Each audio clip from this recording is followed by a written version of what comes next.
সাথে কখনো আসন ভাঙা কোনো কথা হয় না। না বসছিলেন না, আসন নিয়ে কোনোদিন কথা হয় না। আসন নিয়ে বলি নাই, আমরা বলছি শোনেন, আপনাদের সাথে বসতে গিয়েছিলেন, অনেকবার বসে আমরা বলছি আসন আমাদের কাছে চাই না, আমরা আসন দিতে কে, এটা আমরা আসন দেবেন কে? একটা কথা আমরা নিশ্চয়তা চাই, আপনারা কখনো আওয়ামী লীগ হবেন না, আপনাদের বুদ্ধি আমাদের আবার আন্দোলন রাজপথে নামতে হবে না, এইটা নিশ্চয়তা চাই। নির্বাচনের পরিবেশ চলছে, তারপর একটু যেতে চাই আশরাফ আলী আকনের কাছে। আশরাফ আলী আকন, আমি ইন্ট্রোতে বলেছি আসলে নির্বাচনী সুষ্ঠু পরিবেশ তৈরি হয়ে গেছে, আপনি কি দেখছেন নির্বাচন সুষ্ঠু পরিবেশ তৈরি হয়ে গেছে কিনা? নির্বাচন সুষ্ঠু দেশ স্বাধীনের পরে কখনো কোনো কালে হয়েছে তার ইতিহাস নাই। তাহলে এতগুলো যে নির্বাচন হলো স্বাধীনতার পরে, যদিও কিছুটা হয়েছে তার কিন্তু আউটপুট নাই। নির্বাচন শাহাবুদ্দিনের সময় যেটা হয়েছিল একটা ভালো নির্বাচন হয়েছিল, কিন্তু তারপর আওয়ামী লীগ বলছিল এখানে সূক্ষ্ম কারচুপি হয়েছে। আবার 96 মোটামুটি ভালো হয়েছিল, সেখানে আবার বিএনপি বলছে স্থূল কারচুপি হয়েছে। কাজে বাংলাদেশে রাজনীতি শুরু হয়েছে ভোট চুরির মাধ্যমে। 73 সালে শেখ মুজিব যে ভোট চুরি করলো, আর সোনার চোরের খনি আবিষ্কারের মাধ্যমে ক্ষমতা শুরু, আর হলো ভোট চুরির মাধ্যমে রাজনীতি শুরু। কাজে চুরি, দুর্নীতি আর ভোট চুরি, টাকা চুরি আর ভোট চুরি একে অপরের ওতপ্রোতভাবে জড়িত। এরপর থেকে আমরা আর ভালো হতে পারলাম না। ভালো হইতে পারলাম না, কেমনে হবো? এটা তো যে ঐক্যমত্য কমিশন, উনি একটা ওই পটভূমিতে একটা ঘটনা ওনারা লিখেছেন যে 53 বছরের মধ্যে যারা ক্ষমতায় ছিলেন তারা কখনোই জন আকাঙ্ক্ষা, জনপ্রত্যাশা, গণদাবি মানে পূরণ করতে পারেনি, এটা লেখছে কিন্তু। তাহলে বোঝা গেল যে এত কিছু রিসার্চ করার পরে, সব কিছু আলাপ আলোচনা দেখাশোনার পরে ওনারা যে পটভূমিতে লেখলেন, সেখানে তো আমরা সব রাজনৈতিক দল ছিলাম, বিএনপি সহ আমরা ছিলাম, তো সেখানে কিন্তু এইটা যে লেখছে এই জন্য ওনাকে ধন্যবাদ জানাই। যদি অনেক ব্যর্থতা আছে ঐক্যমত্য কমিশনে, কিন্তু এখানে ব্যর্থতাদের এখানে এই কাজটা ভালো করছে, মুখোশ উন্মোচন করেছে সবাই। কাজে এই যে সুষ্ঠু ভোট, এই দেশে যেটা জন আকাঙ্ক্ষা ছিল, জাহিদ খানের বিরুদ্ধে কেন আন্দোলন হলো, কেন দেশ স্বাধীন হলো? একমাত্র ভোটাধিকারের জন্য। তো এটা হতে পারলো না। এটা তো শেখ মুজিব যেই গণতন্ত্রের নামে এত আন্দোলন করলো, রক্ত দিল, জীবন দিল, আমার মা বোনেরা ই করলো, নির্যাতিত হইলেন, কিন্তু তারপরে কী করলেন? এককভাবে এই গণতন্ত্র গলাটি হত্যা করেছে, সমস্ত রাজনৈতিক দল নিষিদ্ধ করে একটা বাকশাল কায়েম করছেন। কাজে এখান থেকে যে সূত্রতা, এরপরে দেখেন আপনি যারা ক্ষমতায় আসলো পরে, প্রেসিডেন্ট জিয়া রহমান সাহেব উনি কীভাবে দল করলেন? উনি তো জনদল না, এটা হল ক্যান্টনমেন্টের দল। ওখান থেকে রাষ্ট্রীয় টাকা খরচ করে উনি কাকে কাকে দরকার আছে, কারা কারা কি, কোথায় রাজাকার, কোথায় আলবদর, কোথায় কি কমিউনিস্ট, সব নিয়ে উনি একটা দল করলেন রাষ্ট্রের টাকায়। এই জন্যে ওনারা তো ক্ষমতা গেছেই করলেও রাষ্ট্রের টাকা খরচ করিয়া ক্ষমতা থেকেই উনি দল করছেন। আর অন্য দলগুলো কি করে? তার মাধ্যমে তো বহুদলীয় গণতন্ত্র প্রতিষ্ঠা পেয়েছিল, এটাও তো বলা হয়। বহুদলীয় গণতন্ত্রটা কি? বহুদলীয় কি? বহুদলীয় আছে। খালেদা জিয়া যখন এককভাবে একটা নির্বাচন করে, যে কেউ না করলে আমি করবো, 96 সালে করলো না? তাই এটা গণতন্ত্র হইল? কেউ না করলে আমি করবো। তাই যারা শেখ মুজিব গণতন্ত্রের জন্য আন্দোলন করলো, সেই গলাটি হত্যা করলো। জিয়া রহমান বহুদলীয় গণতন্ত্র প্রতিষ্ঠা করলেন, খালেদা জিয়া এটাকে কবর রচনা করে দেন, এককভাবে 15 দিনের জন্য নির্বাচনটা করলেন। তাহলে বোঝা গেল কি? আমরা এই যে রাজনীতির দুর্বৃত্তায়ন, ভোট ডাকাতি, ক্ষমতার জন্য যে কোনোভাবে এনি হাউ ক্ষমতায় যাওয়া, আপনি দেখেন কি একটা আগুন লাগাই দিল বাংলাদেশের মধ্যে। তৃতীয় বিশ্বযুদ্ধ শুরু হয়ে গেল। তারেক জিয়া, উনি জনাব তারেক জিয়া সাহেব ওখানে ঘোষণা করলেন কিছু প্রার্থীর নাম, 236 জন তারেক জিয়া সাহেব করছেন। রাস্তাঘাটে আগুন, ভাঙচুর, দলীয় প্রার্থীর হামলা, তার সাথে একটা কী কয় পেশাদার একটা সন্ত্রাসী তার পিছনে ঘরে, তাকে মারি ফেললো, আগুন দিল, বাস পড়লো, বাস পড়াই সেখানে ড্রাইভারকে হত্যা করলো। কেন? তা কিসের জন্য ক্ষমতা?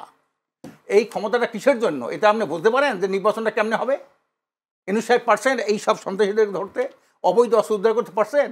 এই যে অস্ত্রগুলো লুট হয়ে গেল বিভিন্ন জেল থেকে, এগুলোকে উনি উদ্ধার করতে পারছেন? আপনি কি এখন আমি মির্জা ফখরুল ইসলাম আলমগীরের বক্তব্যে কি বলবেন? নির্বাচনের সুষ্ঠু তৈরি হয়ে গেছে, আপনি কি অস্বীকার করেন? এটা ওনার বক্তব্য। এরা কখন কি বলে, হ্যাঁ, তার কোনো কি বলে কোনো বাস্তবতা নেই।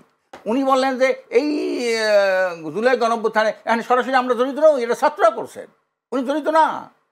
তো ওনারা জড়িত না, আবার বললেন 422 জন লোক মারা গেল তারা। আচ্ছা, 422 জন মারা গেল, তা আবার বলেন সরাসরি এর সাথে আমরা জড়িত না।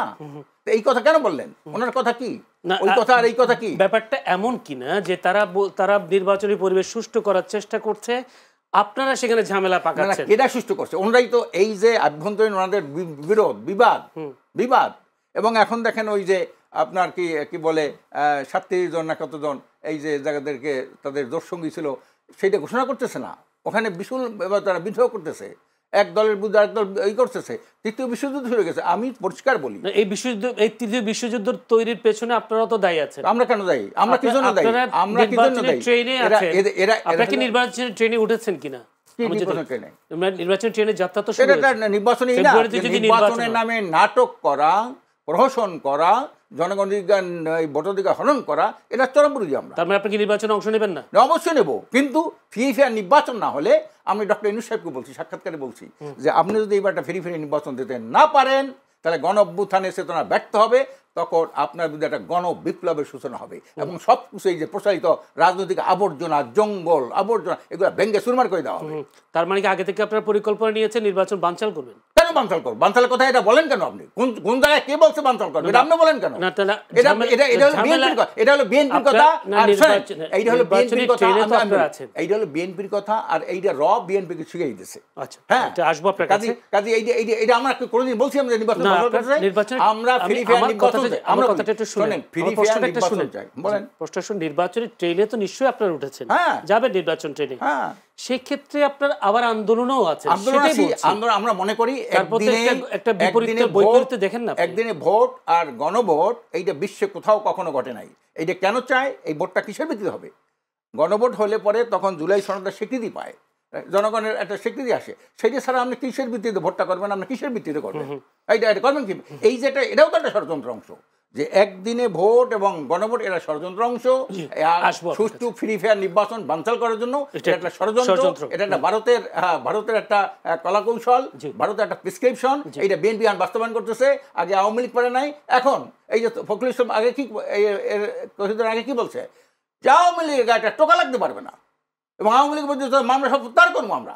উনি বিবৃতি দিয়েছেন, উনি কি বিবৃতি দিয়েছেন? ওনার ফেসবুকে ওনার কথা আছে না, কণ্ঠ আছে না, কি বিবৃতি? এটাও তো একটা মিথ্যা, এটাও তো একটা মিথ্যা বলছেন। আসবো একটু, আমি যদি সেই সব কথাগুলো মিথ্যা কিনা একটু যেতে চাই মুস্তাফা কামালের কাছে। মুস্তাফা কামাল, নির্বাচনের সুষ্ঠু পরিবেশ তৈরি হয়েছে, বিএনপি মহাসচিব মির্জা ফখরুল ইসলাম আলমগীর বলেছেন, কিন্তু আমরা দেখলাম বিএনপি যে 237-এর যে মনোনয়ন, সেই মনোনয়নকে ঘিরে দেখলাম বিভিন্ন জায়গায় সংঘর্ষের ঘটনা, আহতের ঘটনা, যেটা আমি তো রিপোর্ট নিয়ে বলছি, কিন্তু তিনি বলছেন না আসলে, এখন তো বলছেন এখন ভাই, তিনি বলছেন যে আসলে এই মনোনয়ন নিয়ে যথেষ্ট সংঘর্ষ হয়েছে, কিন্তু তিনি আবার আজকে বলছেন নির্বাচনের পরিবেশ তৈরি হয়ে গেছে। আপনি কি মনে করেন আসলে নির্বাচন কি সুষ্ঠু পরিবেশ তৈরি হয়েছে? নিজস্ব মনে করার মতো অবস্থা নেই, অথবা নিজস্ব কিছু মনে করা সঠিক হবে না, কিন্তু গণমাধ্যম কর্মী হিসাবে আমি এখানে দু একটা তথ্য শুধু যোগ করতে পারি। আখন ভাইদের সাথে বিএনপির ইদানিং সম্পর্কটা ভালো যাচ্ছে না, এটা পরিষ্কার, এটা তথ্য, অভিযোগ না। নাম্বার 2, সুষ্ঠু শব্দটা আপেক্ষিক। কেন ভালো যাচ্ছে না? কেটে কি কোনো আসন সমঝোতার কারণে? তাদের সাথেও তো বসছিলেন, মূল ফেরকা ওখানেই, তাদের সাথে কখনো আসন ভাগা কোনো কথা হয় না, বসছিলেন না, আসন নিয়ে কোনোদিন কথা হয় না, আসন নিয়ে বলি নাই। আমরা বলছি শুনেন, আপনাদের সাথে বসতে গিয়েছিল অনেকবার বসে, আমরা বলছি আসন আপনাদের কাছে চাই না, আমরা আসন দিতে কে? এটা আমরা আসন দেবেন কে? একটা কথা আমরা নিশ্চয়তা চাই, আপনারা কখনো আওয়ামী লীগ হবেন না, আপনাদের বুদ্ধি আমাদের আবার আন্দোলন রাজপথে নামতে হবে না, এইটা নিশ্চয়তা চাই।